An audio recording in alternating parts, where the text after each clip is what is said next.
تجریدی art کیا ہے؟ تجریدیت اور تجریدی آرٹ یہ دونوں ایک ہی اصطلاح ہے، آرٹس کی اصطلاح ہے، اس لیے اس کو تجریدی آرٹ بھی کہا جاتا ہے، لیکن یہ تجریدیت ہے۔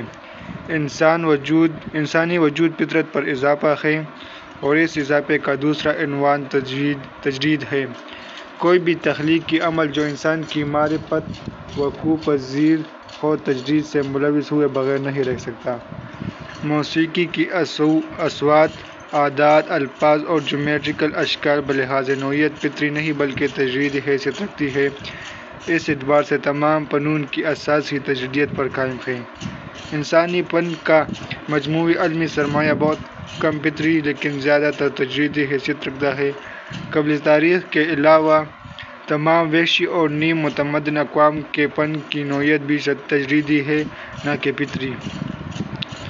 قانونی طور پر باقاعدہ حقیقت پسندانہ اور مروزی فن صرف سائنسی دور تعقل میں اکیڈمک ریئلسٹک آرٹ سے منسوب ہے۔ تجریدی فن کی دو بنیادی اقسام ہیں: جیومیٹریکل ایبسٹریکشن اور پری ایبسٹریکشن۔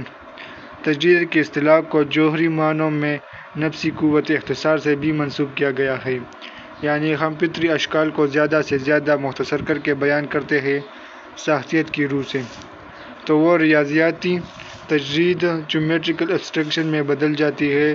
فنون پر تجرید کی اصطلاح کا استعمال غیر معمولی وسعت اور تنقیدی شعور کا مقتضا ہے۔